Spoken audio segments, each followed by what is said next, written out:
It's plastic. It looks good, perhaps, whatever. But we would never say she was born in the wrong body and we had to affirm her genuine body experience. Her triple Ds. Yeah. Her triple Ds had to be affirmed. It's garbage. You're not affirming anything. And also, I think it's kind of interesting. They say that trans people commit suicide at a higher rate. That's sad. Nobody should kill themselves. I would hate for anybody to kill themselves. They say that's because they're picked on for being trans. I don't know why anyone's ever had the argument that perhaps they have a mental instability before this trans stuff, and that's why they're more prone to suicide in the first place. Seems like an obvious explanation. It seems like an obvious explanation. I don't think it's normal for anybody to want to mutilate themselves. I think if someone were to come to me and say, I really want to cut my hand off, I would think they had a mental illness. Why? Don't like it. What do you mean you don't like it? I don't like my hand. I don't want it. I would think that's very concerning. So I really, truly feel sorry for any young people who fall for this. I don't blame them. I think it's a massive psyop. And I think if you fall for it, you're going to be miserable forever. And one more point I'll make on this whole thing I found very interesting. I'm a professional fighter, so I spent a lot of time in Thailand when I was fighting. Kickboxing was big over there. And I've always thought, no one's ever mentioned that Thailand has a bunch of ladyboys, right? But if you say to a ladyboy, are you a man or a woman? She goes, I'm a ladyboy. What's that? I'm a man, but I'm a ladyboy. They don't see themselves as women in the real sense of I am female. Right. They don't want to compete against women in sports. They don't want to pretend they can have kids. They don't talk about having periods. They're like, oh, I'm a ladyboy. It's like kind of like an in-between. It's got its own thing. India has the same. Yeah, it's fine. Nobody over there is genuinely arguing that they are actually female. Only in America are we doing that. And that's what's the craziest thing of all. Even if you truly, truly believe you need to change gender, and you truly believe it's the right path for you, and you believe you're not being psyoped, and you believe you're going to be happy, and you believe you need to mutilate yourself, that's all fine. But then to come along with the hubris and arrogance to tell me that I have to pretend you're something you're not, biologically. That's right. That's absolutely utterly arrogant. You can't tell me what I have to call you, right? I'm allowed to come to my own conclusions and opinions. And the whole point of being a human is that we've gone through life long enough to identify patterns. Imagine humans didn't identify patterns. One person went and got ate by the lion, you watch it happen, then you go for a turn. Like, no, you work out over time. Don't go near the lion, right? If I look at a person who's 6'4", muscularly built, right, with a big jaw and a beard, my brain and my life experience tells me that's quite often a man. That's very often it is. Very often. That's the conclusion I've come to. To come along and say, no, because I've decided to do X, Y, Z, you have to ignore all of the patterns you've identified throughout your entire life and everything you believe to be true. You have to throw away all the science and your entire worldview and everything about how you view the world. You have to eject that from your brain and call me what I want to be called is extremely arrogant. And if I went through the world and said everyone had to call me King Andrew, they'd tell me, shut up. Why? If they can get called whatever they want, I should be able to get called whatever I want. I want to be King Andrew, #1 savior of Earth, climate change activist. That's what I want to be. And if anybody calls me anything else, they're a bigot. That's what we're going to do. We're going to go down that path. I'm going to make sure that my title is good. Lord of all beasts of the land and fishes in the sea. The most honorable man who's ever lived. The fastest human alive. Who cares? Doesn't matter that I can't run fastest. It doesn't matter, Tucker. I'm the fastest human alive. You must affirm my belief. I'm the fastest man alive. Okay. Greatest man in show business. Sorry, Tucker. Best political commentator there's ever been. Let's just go down this path of insanity. Why not? Walk around with stickers on our head. It'd be great. It'd be fun. The scariest thing about all this stuff is that the world is still polarized to a degree because there's certain places in the world which are too close to baseline reality for survival, for any of this garbage to fly. You think you can go to Tajikistan where people are trying to eat and talk to them about gender and all this garbage? They'll be like, listen, you're a man, this needs doing. Shut up. Right? There's no time for any of that. So as the Western world is self-destructing in real time, there are places in the world where none of this crap is happening. So who's going to own the world in 100, 200 years? Like, it's still competitive to a degree. It's still bipolar. There's two sides to the world. I think that when men are men and women are women and we stop arguing about dumb shit, that society overall is more competitive. I don't know how America's going to maintain its influence over the entire planet when it's doing all this garbage.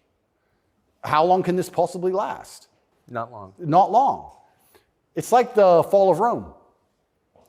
The fall of Rome, everything became decadent, endless sex and orgies.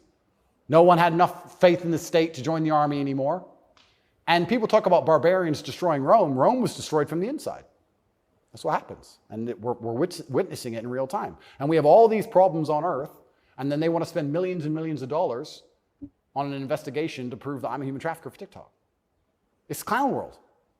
It's nothing even makes sense anymore. This is a video from a recent Pride March in New York, and I'm interested in your view of it.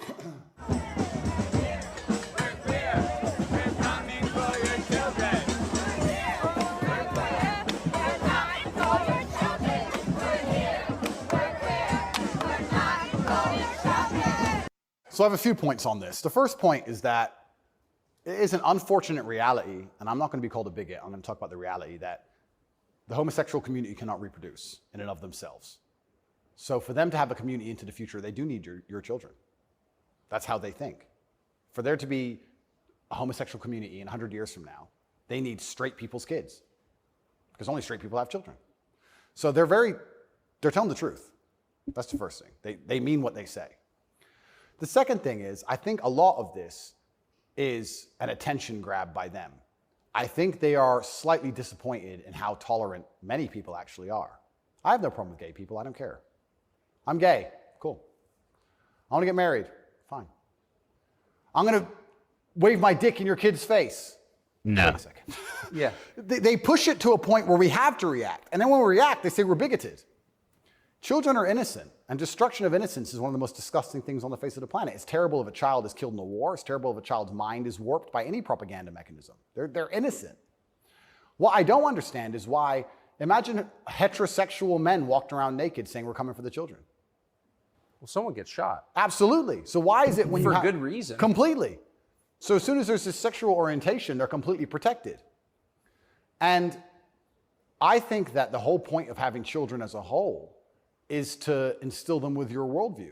I know if I have children, I want them to be like me. We just talked about my last name and how I want them to honor me into post-death. Then I want them to be a representation of me, which means they should believe in my values and my creeds. Why is a group of people in New York walking around telling me what they're going to teach my kids and what my kids should believe? They're not your kids, they're my kids. Right. And that's what's so scary, because children are impressionable and children are raised by the state and the internet, effectively, which is why they want me off the internet. But they'll let a lot of people stay on the internet that say a lot about a lot of things. I'll argue that if I was transgender, the American embassy would have told Romania they were bigoted and removed me pretty quickly. I would genuinely argue that point. They would say, no, what you're doing is abusive to the LGBT community. He must be removed from jail. Of course, immediately. Immediately. But because I'm straight and heterosexual, it doesn't matter. We're the class that suffers the biggest bigotry that possibly exists in the Western world today. I would actually argue that point. But they're saying this to be deliberately provocative. They're deliberately trying to upset people. They want to upset you so that when you talk against it, they can call you names and call you a bigot. And also they mean what they say. And it's truly scary. I'm obviously a Muslim. I'm Islamic. What most people don't understand about a lot of the Islamic world is that a lot of these things are outlawed, right? But people say, so gay people can't go there. If you go to Dubai, you will see gay people. If a guy wants to be gay and do whatever he wants to do with a full-grown man in his own house, I don't care. And you can tell. You might have a waiter who's gay, whatever, etc. The only reason it's outlawed is not to stop a full-grown man meeting a full-grown man and doing what he decides to do. It's outlawed to prevent it bleeding into society and affecting the culture where the children are affected. That's why it's outlawed. And I'm not saying it should be outlawed in America, but what I'm saying is if you're not going to protect the innocence of children from any ideology. It probably needs to be. And if the ideology is deliberately targeting children because children are more impressionable and more capable of believing in things which simply aren't true, perhaps a man looking like a woman or vice versa, then that is a dangerous ideology that should be very closely examined. Well, if you're not going to protect children, or if you're going to encourage women to fight your wars, why have a society in the first place? Well, this is another Isn't thing. the whole point of society to protect women and You children? know what's really interesting? I argued this point once. They were talking about how the West is a patriarchy and it's so terrible to be a woman in the West. And I'm like, well, where's better to be a woman then? If it's not the West, please tell me. Pick another country besides America where you'd rather be a woman. garbage to begin with, but she's saying, oh, America's a patriarchy, and Americans are all misogynistic. And men are so bad, and women have been oppressed since the beginning of time. It's always been a patriarchy. If that's true, why don't women fight our wars? Think about it. We can get the women of our country and the women of another country and let them go die in a ditch. And us men can just sit around being patriarchs. Why do we have to go die? Why do we have to go get our legs blown off? No, because we're a patriarchy. Women can go suffer. Or do the women get to stay at home and we go suffer? How is it a patriarchy, right? So that's garbage to begin with. But I think, genuinely, to go back to that point, any ideology which is waking up and saying, our worldview is so extreme, the only way we can truly ensure it exists into the future is to find the most susceptible people on the planet to program and attack their minds, children. I think that's a destructive ideology and should be very closely looked at. And it doesn't matter if it's LGBTQ or anything else. I think if you sit children down and pump propaganda into their brain, and that's the only way you can get what you want, then there's probably something wrong with your ideas because you're afraid to challenge them with a grown adult. You don't want a fair fight. You understand? Interesting. They don't want a fair fight. They want to sit with a child who has no idea what he's talking about and tell him that men are women and women are men, and vice versa, and just completely confuse the poor child because they don't want a fair fight against a rational adult. And that's scary. It doesn't seem a huge improvement over, say, ISIS to me. Absolutely. That's how do you convince somebody to blow themselves up? Well, you find a young man, teenage boy, and you program his mind. Exactly. And it's exactly the same thing. They don't try and convince an older man to blow himself up because he's going to sit there and go, well, why don't you blow yourself up? And then there's an argument. You go find a young, susceptible person, right? And that's what's so scary about all of it. And it's also kind of funny that like this whole LGBTQ thing is also linked to the patriarchy, also linked to all this other garbage and all these other false narratives and false ideas. And it's these people who are attacking me saying, I'm dangerous for women because I'm a misogynist. You're dangerous for women for pretending men are women. You're more dangerous for women than I am. I'm saying a man's a man's, a woman's a woman. You're saying that if I put a wig on, I could go punch women in the face in the boxing ring. Who's dangerous for women? It's insanity. And again, they have no virtue at all. They just weaponize garbage and attack you with it. But I do think that children have to at least be the bottom line for society. That's the future. And if you have children at home, you're raising them. And if you struggle to feed them, the government doesn't care. They are yours, and they're your problem and your responsibility, and you deal with all of the stress and all the worry of them being out late at night and all the responsibility of taking care of them, and you went through hell for them to exist. You don't owe their minds to anybody else. You don't owe it. So there has to be a point where you stand up and say, no, I raised this child. It's my child. That's my child. It's not yours. Absolutely. What do you make of Julian Assange? I think that it's crazy. These are all great questions. It's the number one way to shut up the BBC, that's for sure. To mention him. Say, oh, you're a journalist. You care about journalism, do you? You care about a fair and independent story. Why is Assange in Belmarsh? Very interesting. What do they say? They don't answer. They try and change subject. They always do. I did it. I stole it from the Azerbaijani president. He started it. I saw that. Yeah, it's great. Do you know him? I don't know him, but I've seen enough of his interviews to like him. Me too. Yeah, I like him. And this is what I'm saying about the world. There's so many places in the world where they still live very firmly in the real world. All of this garbage is just the result of the very simple, easy lives that we have. Inside the movie The Matrix, which I recommend you watch, the agents say, we tried to create a utopia for the human mind so that your mind is in a utopian state and your body can just be used. But the human mind rejects utopia. We created the world in 1999 at the pinnacle of human civilization before machines took over because the human mind needs struggle and it needs problems, otherwise it rejects it. Yes. And I kind of feel like there's a whole bunch of people trying to just find problems and find struggle in their lives because they don't have enough motivation to do something that's genuinely difficult, like, help people. But they can't live in this state of complete vegetation. That's so right. Then they wake up and say, oh, I'm oppressed. My pronouns. Mm-hmm. How much energy must it take to go through life trying to correct every person you interact with to call you Z? Think of the calories burnt. I can't think of a bigger waste of time. Think of the calories burnt. Every Starbucks employee, it's actually Z. Correct. You are a moron, and you are just wasting so much energy. You could put that towards something beneficial. You could volunteer. You could go to the gym. There's so much more you could do with instead of walking around and talking about Z. You sound like a dumbass. But they're just finding struggle because they don't have any actual important struggle in their lives. And that's why it only exists in the decadent West. Do you think the coming famine will change that? Absolutely. I would argue that when the famine comes, I think all these feminists will look for a strong man of resource who is stoic, who has a good network, who's capable and important and respected. It's amazing how quickly feminism disappears. In fact, there's a podcast I did called Fresh and Fit. And I did this podcast in Miami, and I was arguing about gender roles with 7 girls. And during it, they were telling me that they can do anything a man can do, all the usual things, and they don't care, they don't need a man, all this garbage. And some crazy fan knocked on the door for me, and he had a gun. He knocked on the door. You should have seen the women, how quickly they became feminists when I had to go to that door. They all completely changed. Go. Oh, the feminism's out the window. There's no feminists on the Titanic. There's no feminisms in a famine. There's no feminists at war. Where's the feminists? Go to war, right? I remember when Afghanistan, when we did that very well-planned, very thorough evacuation of Afghanistan, and all the schools that we opened for women got shut down by the Taliban. And I was having this conversation with someone, and I was saying, okay, well, you're an Afghan man, right? You've been hired by the Afghan Defense Force, and America's now left, and you have a meager wage, and America's left, and the Taliban are coming, and you're standing outside of the school with your AK, and they're coming with whatever they've got. And you're looking at the school going, do I really want girls to go to school that bad? Not really. Just put it down, you walk off. And this girl's like, yeah, but it's really important. And I'm like, yeah, it is very important. I agree. Women should have education and right the education. Completely agree. But you're also saying here that men should die for it, which is fine.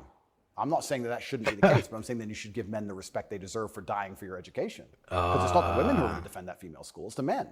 So if you're going to shit on men all day long and say we ain't worth anything until a war comes, and then you want us to go die? That's interesting.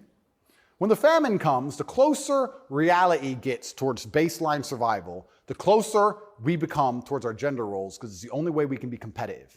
If you took 10 men and 10 women and stranded them on a desert island, the men would be men and the women would be women, because if they didn't, they would die. That's the bottom line. And I think that if you look at history, since the dawn of time, men were masculine, and also men, by and large, were generally ruling the society, not in an oppressive way, but in a protective way. And I think that means that makes the society most competitive. And my argument for that is that if you name any society since the dawn of human time, men were protecting women, providing for women, and basically in charge of the society. And these are societies that never met. So it can't be an idea that spread. The Ming dynasty and the Aztecs, they're pretty far away. The Ming dynasty. But that's how society was most effective. He says he says a lot of words very funny. So that's never ever happened. And if it has happened, they got destroyed so quickly they never had a history. He said a Nissan or a Nissan. It's a brand new idea, which I'm not saying is a bad idea. I'm saying if it's a brand new idea, you can't tell me it's so funny. Tried ever. So we're going to see. But what happens if it doesn't work with the most powerful nation on earth? Right? So we're feminizing men and women have more and more control and more power, which is fantastic. I'm saying this is untested. Who knows where any of this is leading? And our competitors, America's competitors, are still very firm in their gender roles. So it's certainly an interesting period of history you're about to enter. It's very interesting. What's your view of tobacco? I love tobacco. So my diet is particularly strange, I've been told. I live on caffeine and nicotine. So I eat once a day. I eat dinner only. 80% of my calories come from meat. I have 10 cups of coffee a day and 3 or 4 large cigars. So I like caffeine and nicotine. I do too. Yeah, it makes me feel good. Makes me feel like my blood's on fire a little bit. Caffeine and nicotine, I think, are fantastic. But you're a health guy, obviously. I'm a health guy, but smoking is fantastic for your testosterone level, and I think that's important in a man. I think that's also important in the resistance of slavery as a whole. Is it really? You can feel it. Oh, 100%. And I'm not saying that smoking's healthy. I'm not saying that, because I also train exceptionally hard every single day. And when I was professionally fighting, I didn't smoke. But I think in general, testosterone level is a fantastic way to measure your overall health as a man. But nicotine has a positive correlation to testosterone. Absolutely, it's been proven. Yep, it's been proven repeatedly. So that's why I love nicotine so much. And then caffeine, I love to have that little bit of not jitter, but I like to feel energetic and I like to be hungry. My optimal state is hungry but energetic. That's how I get the most done. I don't like eating. If I eat, I feel full, I feel lethargic. I like to, Totally. Yeah, I like to be hungry and 1% irritable from my 5th coffee and a bunch of nicotine inside of me. That's how I like to perform. So yeah, I think it's a good thing. And It's interesting how focused the people in charge are on nicotine. Yeah. As fentanyl becomes really common. yeah, 100,000 people die a year from it. Yeah. Nobody notices, but they're still trying to shut down not just tobacco, but non-tobacco nicotine devices. yep. Why? That's a really good point. We could argue it's down to testosterone level. I don't know if you ever saw the study which linked people's testosterone level to their ability and capability to disagree with something. Okay. So they did a study which is pretty self-explanatory. The higher your testosterone level, the more likely you are to disagree with a point. And the reason for that is because, especially in older times, if you're going to disagree with something, you had to fight over it. If you're going to say no to somebody or some tribe or some person, there's a high had chance to throw that you're hands. going to have to fight that person. You have to defend your idea. If you don't have the propensity or the capability to defend your idea, then why would you go against the ideas of the people who are stronger than you? So reducing testosterone levels make men more compliant and more complacent because we're less likely to say no because we can't defend what we think. Why would we say you're wrong, but we can't do anything about it? We might as well just say, well, then you're right. Might makes right. Right. So reducing testosterone levels in men is something which I believe they're trying very hard to do. And if you read the studies, they're succeeding. Testosterone levels have gone off the edge, off the cliff. And perhaps that's why they attack smoking so heavily. I understand that smoking a lot of cigarettes can be very bad for you, but I think everything in moderation. And I think that overall, I would rather smoke a few cigars today and maintain my testosterone level, which it's good for, than not. I think the benefits outweigh the negatives. Couldn't agree more. And my final question is about digital currency. Yep. Do you think it's inevitable, and what would its effects be? CBDCs are inevitable, and they're scary. They're super scary because it's the final absolute realm of control. I mean, they're already removing cash from society. I think they say that just because they want to be able to trace things easier, and that's certainly part of it. But I also have another theory on it. I think if you have a $50 bill, and I give it to the barber, It goes, that $50 haircut, bill and then he just goes and buys goes groceries and with it goes from and the goes grocer, and the and grocer goes. goes and gets his car washed. The $50 goes from place to place, and after 20 or 30 transactions, the $50 bill belongs to somebody, and it's worth $50. Whereas if I pay by card, 1.5% goes to the bank. And then if he takes the money I've given him and pays for the groceries, 1.5% goes to the bank. And after the groceries have been paid for, when he goes to get his car washed, 1.5% goes to the bank. So after 20 or 30 transactions, the $50 is gone, the bank has it all. I think that's why they're so desperate to get rid of cash. That's crazy. CBDCs are the next level because once the money's completely digital, then they control everything you do with it. They control where it goes, but they can also control how and when it can be spent. Imagine some terrible future dystopian society where your money arrives and they say it can only be spent on food, or it can only be spent on vegetables because you've had too much meat this week, or you can't buy transport to a particular area because there's resistance of government oppression in that area. So your money won't work for trains right now because nobody can go down there because we don't want everyone in a large group. We want everyone at home in their pods.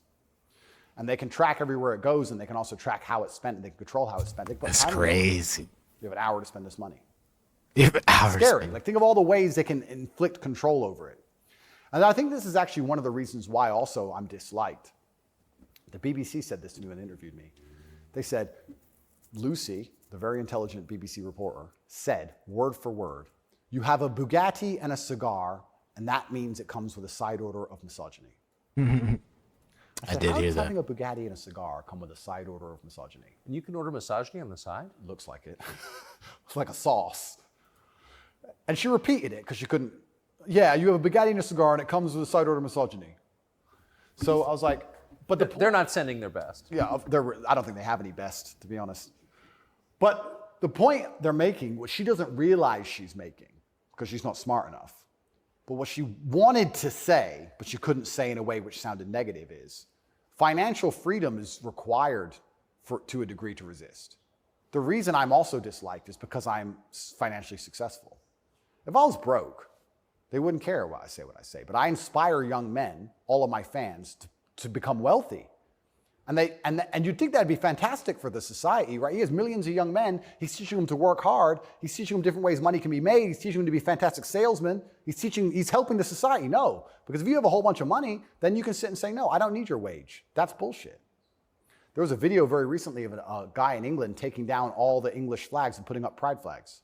And a guy screams to him and goes, bro, you're taking down the wrong flag. And he replied, I know, mate. And the point is, what can I do? I'm a flag guy. If I say no, someone else will do it. Kids got to eat. So by keeping your money enslaved, they can keep you enslaved. You got to eat. They don't want men to be financially free. If you're financially free, if you have enough money in the bank, you can one day go, you know what? I don't want your money. Even me now to this day, I've done enough and I'm successful enough that it's very hard for them to buy me. They come along, well, I would never sell my soul anyway because it's not who I am as a person. But if I was destitute, they could come along and say, Andrew, you have all this influence. We're going to change your message. You're going to say this. We're going to give you 10 million. Okay. You can't buy me. Can't buy Trump. He's rich already. He's rich and he's 80, 70 something. You think he needs more money? He doesn't care about money. They don't like that. So being financially free in and of itself is now an act against the government because this whole idea that they want everyone to be rich and it's fantastic for the society, I'd actually argue against that. They don't want that. They want everyone destitute because when you're destitute, you need the government to feed you. And it's very hard to fight against the government who's feeding you. It's very hard to resist the people who give out the bread. Yeah. I think that's called something. It begins with C. What's it called? Interesting. I also heard another interesting theory from a very intelligent person one day, and it was that every government on earth, all of them, in all of their different forms, China, which says it's communist and is capitalist, and all the different in-betweens to the capitalist West, every government on earth is slowly encroaching on trying to become as controlling as powerful as possible. They all want to be as controlling as possible over their citizens. Communism is the end result of the most control a government can have, effectively, or some version of communism. But every single government on earth is slowly trying to get there bit by bit. And the only thing that resists them getting there is the populace and how much the populace will accept. And depending on how malleable the populace is, depends on how quickly they get there. But every government wakes up. It's kind of like AI. Have you ever heard the robot's going to destroy us all because they wake up and go, we don't need the humans anymore? Their end goal is just survival. If a government is the same as an entity, its end goal is more and more control. And that's all they're trying to do every single day with every law they pass, with the climate change law. They don't care about the environment. They want more control. Of course. And the more and more control they get, the final end result, if you give them what they want, is absolute slavery for everybody. So you have to be very careful because that is their ideal government. The ideal government is where everyone complies, everyone obeys, everyone's controlled. Dude, that's wild.